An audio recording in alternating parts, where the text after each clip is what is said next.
मोतिहारी से बड़ी खबर आ रही है। आपको बता दें कि जहां जिले के रक्सौल में दिन दहाड़े हथियार के बल पर एक कबाड़ व्यवसायी का अपहरण का मामला सामने आ रहा है और बता दें कि 3 से 4 की संख्या में आए अपराधियों ने कबाड़ व्यवसायी कन्हैया शाह को एक गाड़ी में जबरन मारपीट करते हुए उठा ले गए।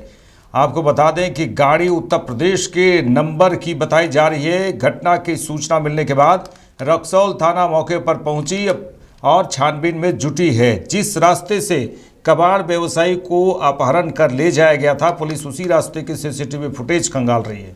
हालांकि यह घटना प्रथम दृष्टया जमीन के खरीद बिक्री से जुड़ी रुपए के लेन देन का मामला बताया जा रहा है। मामले में पुलिस ने 2 लोगों को हिरासत में लेकर पूछताछ कर रही है। बता दें कि रक्सौल के कोई रिया टोल वार्ड नंबर 24 निवासी कन्हैया शाह अपने घर से सैनिक रोड पर स्थित कबाड़ दुकान जा रहे थे। जैसे ही कन्हैया शाह दुकान पर पहुंचे, वहां पहले से अपराधी घात लगाकर बैठे थे। 3 से 4 की संख्या में आए अपराधियों ने हथियार का भय दिखाकर कबाड़ व्यवसायी का अपहरण कर लिया। परिवार के सदस्यों का रो रो कर बुरा हाल है। अपराधी गाड़ी लेकर सैनिक रोड आसीपी के तरफ से भेलाही रोड की ओर फरार हो गए। घटना की सूचना मिलने पर कन्हैया शाह के परिजन दुकान पहुंचे। बेटे के अपहरण की घटना से घबराई मां कुछ भी बता पाने में असमर्थ दिखाई दे रही है। वहीं दुकान खोलने के दौरान कबाड़ दुकान पर काम कर रहे प्रत्यक्षदर्शी संजय राउत ने बताया कि कन्हैया शाह ने दुकान पर आने के लिए बोला था, इसलिए वो कन्हैया शाह के पहुंचने से आधे घंटे पहले दुकान पर पहुंचे थे। जैसे ही कन्हैया शाह वहां पहुंचे, दुकान का ताला खोला। उसके बाद अपहरणकर्ताओं ने उन्हें पीछे से मारते हुए बेल्ट से उनके हाथ बांधकर खींच कर ले गए। और प्रत्यक्षदर्शियों ने कहा है कि जब हमने अपराधियों को बोला कि क्या कर रहे हैं, तो उन्होंने हथियार दिखाकर डराया है और कन्हैया शाह को लेकर भाग गए। लेकिन मोतिहारी में दिन दहाड़े अपहरण की ये घटना हुई है। आइए सुनते हैं परिवार के लोग क्या कुछ कह रहे हैं। कोई पुराना दुश्मनी या किस तरह क्या लगेंगे वो जो जिनको किडनैप किया गया है? पापा हैं आपके? क्या नाम हुआ आपका बाबू? पापा का नाम देखिए, मैं कन्हैया जी के पास काम करता हूँ। वो कल कहे थे कि सुबह ड्यूटी आना है, तो हम सुबह आ गए। उनके आने से आधा घंटा पहले उनका इंतजार किए हुआ है। आने के बाद एक ताला खोले, तब तक एक चमेटा मारा कमर पर। उसके बाद बेल्ट में हाथ लगाया और लगाने के बाद घिसियाते बकरी की तरह घिसिया के 3 आदमी फैल दिया कार में। और उसके बाद हम उसको कहे हाँ क्या कर रहे हैं साहब जी हो, तब तक हमारे ऊपर हथियार गिरा दिए। हम अपना जान बचा के साइलेंट हो गए। कितने व्यक्ति थे वो लोग? वो लोग 3 आदमी थे। एक हेल्दी पर्सनालिटी था और एक मीडियम था, एक छोटा कद के थे, गेहुआ रंग था। और वो जो मोटे कद के थे, बड़े थे, वो उनका एकदम व्हाइट रंग था, थोड़ा था, हैवी पर्सनालिटी था। एक ताला खुला है, खोल लिए थे, ताला निकला, ताला फेंक दिए, चाबी फेंक दिए। ताला इनको संभालने का जब टाइम नहीं दिया, खींच लिया। क्या नाम है आपका? मेरा नाम संजय राणा है। आप उन्हीं पे कितने वर्षों से काम करते हैं वहाँ पे? उनके पास तो हम 5-7 वर्ष से काम करते हैं। ये घटना कितने बजे की बताई जा रही है? वो मेरे पास हाकिम घर ही नहीं है। मैं अंदाज लगाता हूँ कि 7 साढ़े 7 के बीच में ही होगा। 10 मिनट आगे हो, 10 मिनट पीछे हो, इतना ही टाइम है।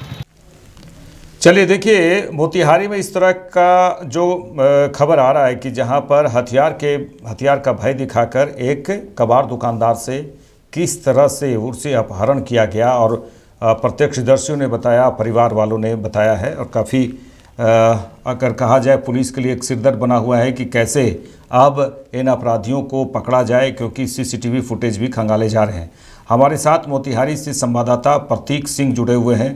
प्रतीक, अगर कहा जाए दिन दहाड़े ये घटना हुई है और इसके पीछे किस तरह से अब पुलिस इस मामले का खुलासा करती है, कब जल्दी से जल्दी अपराधी पकड़े जाएंगे, लेकिन दिन दहाड़े ये घटना हुई है और उस दौरान क्या कुछ वहाँ पर वो उस स्थल में रहता है, भीड़ भाड़ वाला जगह है या फिर कुछ कम लोग वहाँ पर थे और जिसके कारण अपराधियों ने इस घटना को अंजाम दिया है?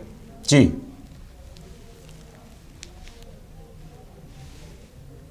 प्रकार के मोतिहारी के रक्सौल यानी कि रक्सौल इंटरनेशनल शहर के रूप में जाना जाता है, जहां पर भारत नेपाल की सीमा पड़ती है। वहां पे दिन दहाड़े बेखौफ अपराधियों ने हथियार के बल पर एक कबाड़ व्यवसायी को अगवा कर लिया और यूपी नंबर के गाड़ी से उसे लेकर फरार हो गए। हालांकि इस मामले में पुलिस 2 लोगों को हिरासत में लेकर पूछताछ कर रही है। बता दें कि यह पूरा मामला भारत नेपाल सीमा पर स्थित इंटरनेशनल स्तर का शहर रक्सौल का बताया जा रहा है, जहां दिन दहाड़े अपना दुकान खोलने पहुंचे कबाड़ व्यवसायी को लगभग 3-4 के संख्या में अपराधी कार पर सवार होकर आते हैं और जैसे ही वो अपना दुकान का ताला खोल रहे होते हैं तब तक उस पर टूट पड़ते हैं और मारपीट करते हुए उसे जबरदस्ती कार में बैठाकर और रक्सौल के ही आईसीपी सैनिक रोड के तरफ लेकर फरार हो जाते हैं। हालांकि सूचना पर तुरंत पुलिस पहुंचती है और जिस रास्ते से अपराधी कबाड़ व्यवसायी को अपहरण कर ले जा रहे थे उसी रास्ते में लगे सीसीटीवी फुटेज को भी खंगाल रही है। जी अनिल। नहीं ठीक है प्रतीक जी, ये कितने बजे की ये घटना है और जो आप बता रहे हैं भारत और नेपाल की सीमा है, कहीं ऐसा तो नहीं कि अपराधी इस घटना को अंजाम देने के बाद नेपाल की ओर भाग जाते हैं? जी नहीं, ये आज सुबह की घटना बताई जा रही है। जैसे ही सुबह में लोग अपना दुकान खोलने पहुंचता है ठीक उसी प्रकार कबाड़ व्यवसायी भी अपना घर से निकले थे दुकान खोलने के लिए, दुकान पर भी पहुंच गए और जैसे ही ताला खोला उसी दौरान यूपी नंबर की लगभग 3 से 4 से अपराधी हथियार लेकर पहुंचे और उसके साथ मारपीट करने लगे और उसे जबरन कार में बैठाकर लेकर फरार हो गए। इस मामले में पुलिस ने त्वरित कार्रवाई करते हुए 2 लोगों को हिरासत में भी लिया है और पूछताछ कर रही है। हालांकि इस मामले में अभी पुलिस अधीक्षक स्वर्ण प्रभात से बात हुई है। उन्होंने कहा है कि अभी कबाड़ व्यवसायी बरामद नहीं हुए हैं, लेकिन अपराधियों ने उन्हें छोड़ दिया है।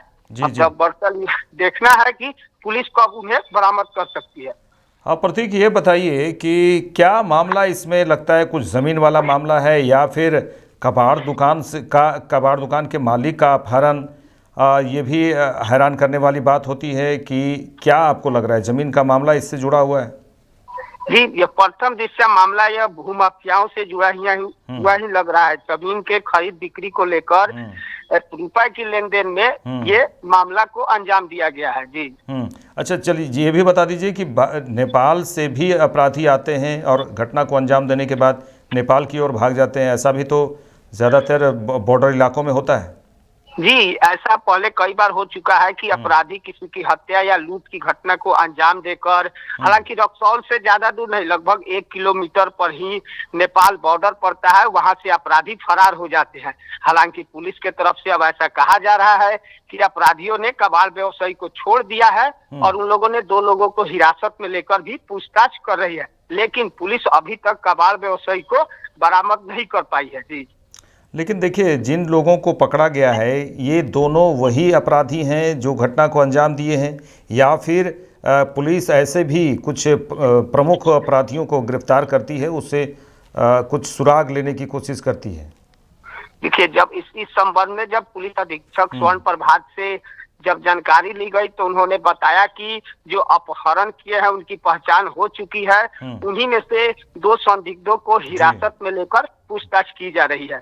सूत्रों से यह भी जानकारी मिली है कि कबाड़ व्यवसायी के द्वारा कोई जमीन लिखवाया गया था, लेकिन उसके एवज में जो रुपए बाकी थे उसे अभी तक भुगतान नहीं किया गया था। उसी को लेकर अपराधियों द्वारा या कहे या किसी और द्वारा इसका अपहरण कराया गया है। जी, चलिए, तमाम बातचीत के लिए प्रतीक आपका शुक्रिया। तो हमारे साथ प्रतीक सिंह जुड़े जो मोतिहारी से संवाददाता हैं, उन्होंने बताया कि सीधे एसपी जो स्वर्ण प्रभात हैं उन्होंने कहा है कि जो कबाड़ दुकान के मालिक हैं उनका अपहरण ज़रूर किया गया, लेकिन अपराधियों ने छोड़ा है उन्हें और कुछ अपराधियों से पूछताछ भी चल रही है। दबाव में, पुलिस के दबाव में अपराध कर्मियों ने कबाड़ के जो मालिक हैं जिनका अपहरण किया गया उन्हें छोड़ दिया गया है। और ये भी मामला आ रहा है कि कुछ ज़मीन का कुछ मामला इनके बीच रहा होगा, जिसके जो पैसे के लेन देन के कारण अपराधियों ने अपहरण तक कर डाला और दिन दहाड़े ये अपहरण हुआ है। सुबह का समय था, दुकान खोलने का समय था, उसी समय इस घटना को अंजाम दिया गया है। अब देखने वाली बात होगी कि कब तक पुलिस अपराधियों को अपने चंगुल में लाती है और कब उन्हें पकड़ती है और उन्हें पूछताछ करती है। देखते रहिए लाइव इंडिया। नमस्कार।